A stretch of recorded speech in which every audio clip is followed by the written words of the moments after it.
Hi guys, welcome back to the weird side of YouTube. I'm your host, author DC Knipe, and this is the Writing Rainbow, the show all about writing and authorial, is that a word?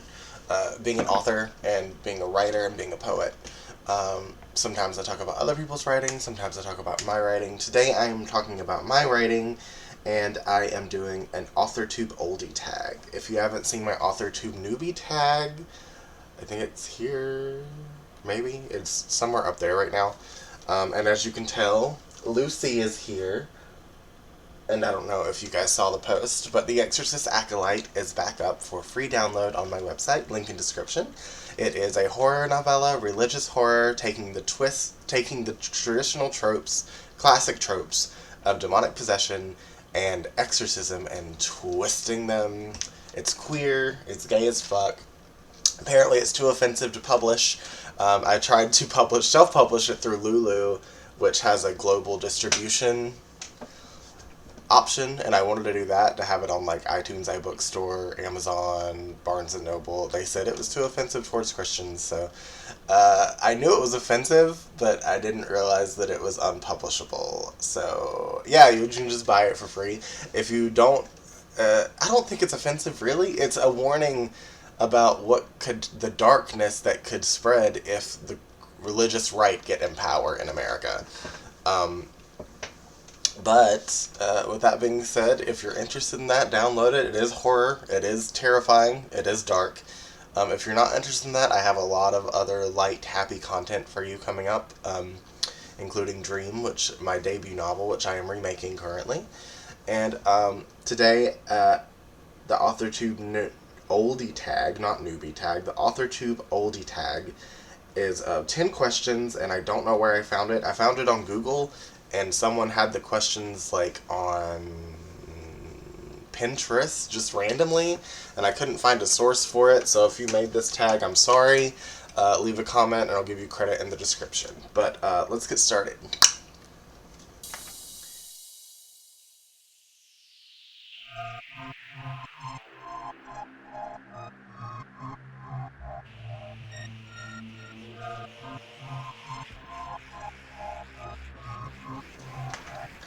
Number 1.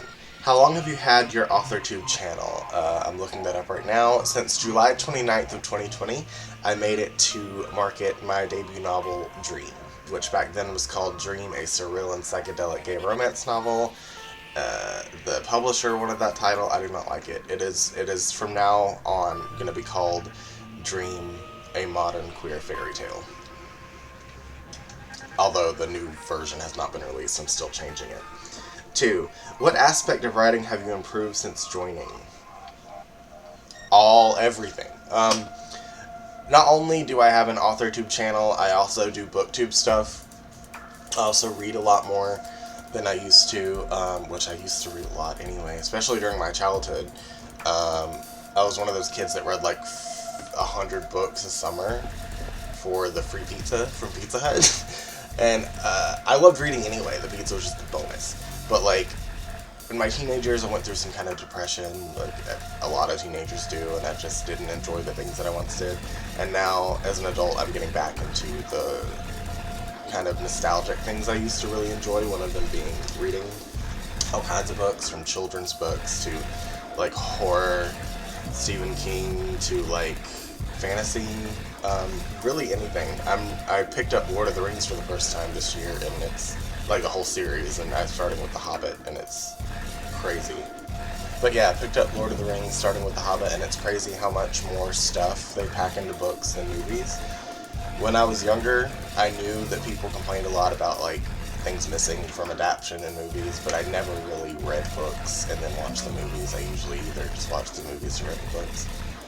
But I watched Lord of the Rings and The Hobbit, obviously, as a kid, and well, when The Hobbit came out like a few years ago, but I watched them before I read the books, and it's crazy. I do like Lord of the Rings, the novel. I think that they did their best what they could to add everything. I think The Hobbit was a little bit changed. But anyway, number 3, what are your biggest writing accomplishments since starting your channel? I made a lot of videos. I'm writing a lot more poetry, and I have a novella, a horror novella, The Exorcist Acolyte, for download for free on my website, link in description. Number 4, has your drafting style, plotter, pantser, plantser evolved since you began your channel? I've always been kind of a plotter, but then the characters kind of take over and kind of want to do their own thing. They kind of become their own people, and a lot of times I don't like it, but they just become their own people and do whatever they want to do. And that's still the case to an extent, but I'm a lot more heavily plot detailed now than I am character detailed. Number 5, if you plan to publish, has your publishing path goals, trad, indie, or hybrid changed since joining? I have a whole video that I'm planning about my publishing journey. I thought I was doing traditional publishing. Apparently it was something called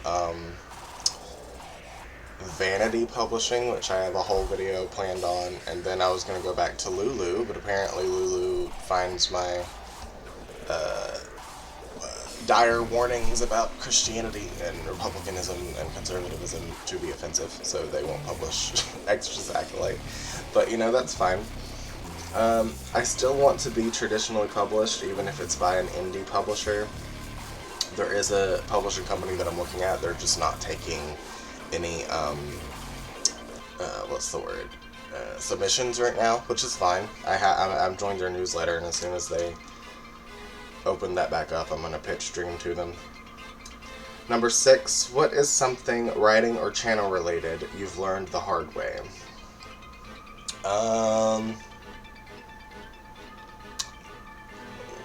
Probably that even though it's horror, as dark as it is, a lot of people might not want to read it because it's, you know, it's offensive.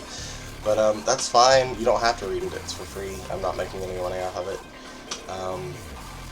I believe in it. I think it's important. I know it's dark. No one dies in it that doesn't contribute to the plot or the character development of the main two characters. It's very meticulously crafted. It's inspired by my own religious trauma. But yeah, I learned the hard way that just because something is important to me doesn't mean people will even appreciate it or want it to exist, which is fine. Number 7, in what ways has Authortube changed since you started your channel? I've had it since 2020.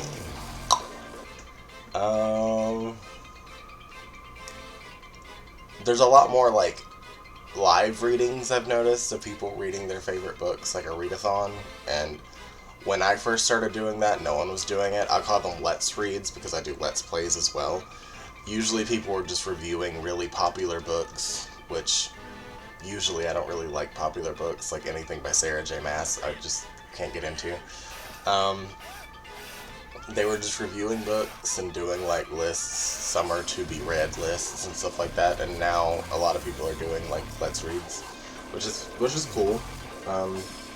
When I first started, they weren't really doing that as much. Number 8, what is something that frustrates you about Authortube?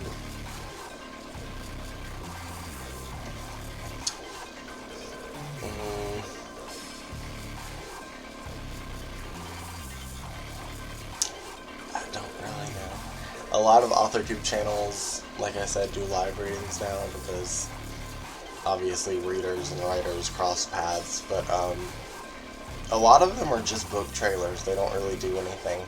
I'll follow like big author names and it's just book trailers, which is a little, I mean, obviously they're big, they don't have to market with YouTube and anything, but like it's still kind of annoying that we have to put so much work in and big name authors don't.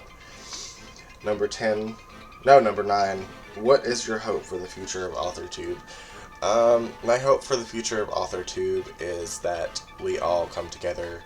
Actually, I started something my first year on Authortube, which was like a Halloween special, and it wasn't all authors, but it was all aspiring writers that were, I had this Halloween special where, I have a link here somewhere, where I read people's short stories that were Halloween or horror based. It could have been kiddie, it could have been horror. or, you know, anything really that's spooky. And I had 2 others that contributed, including me. I read mine and theirs, and I want to do more of that. Nobody ever wants to do it. It's usually not just Exorcist Acolyte, but I wrote Exorcist Acolyte in a month, and all for October, last year for Halloween. I usually write some kind of horror story every year for Halloween to celebrate. This one I just felt really, you know, proud of and inspired by, that I wanted to share it. And some people didn't want that to happen, which is fine, but whatever. But yeah, I would love to do that again this year.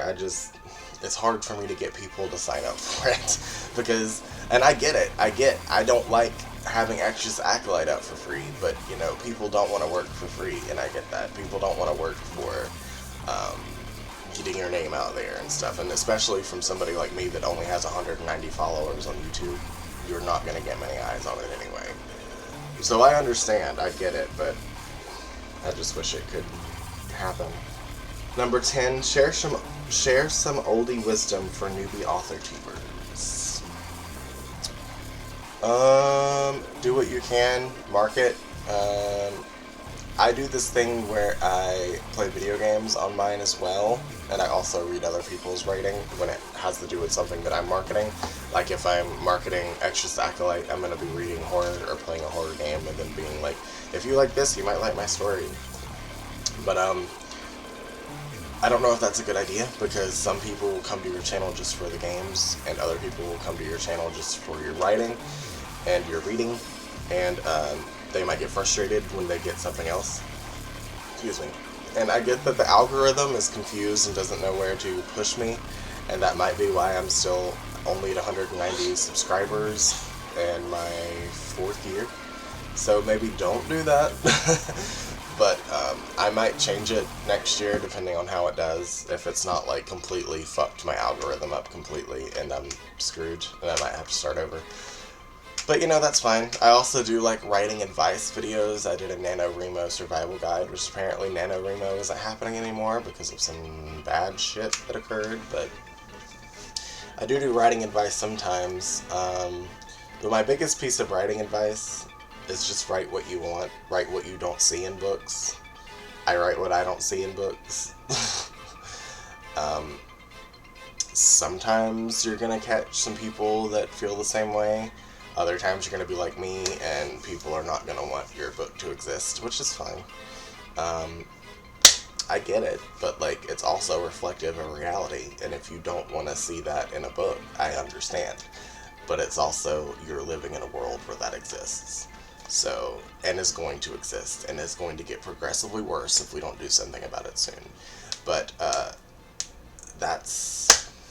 I think that's all for me today, you guys. Lucy says equal rights, and like I said, The Exorcist Acolyte is a free ebook download on my website, link in description. I also have a spoken word poetry album of I think 5 tracks with a bonus track, so 6 in all, available on my Bandcamp, which is also link in description. And the poems in that album are inspired by the story of The Exorcist Acolyte. The album is called The Exorcist Acolyte, Book of Psalms.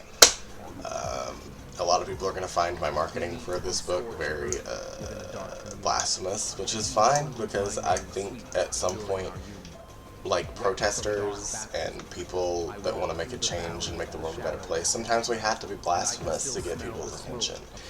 And that's just how it goes sometimes. But that's all I wanted to say today. That's all I wanted to share with you. And I love you guys, and I'll see you guys next time. Bye. Because I don't have the devil in me, the devil has me in him. Your prayers do nothing for me. I have chosen this sin. Because I don't have the devil in me, the devil has me in him.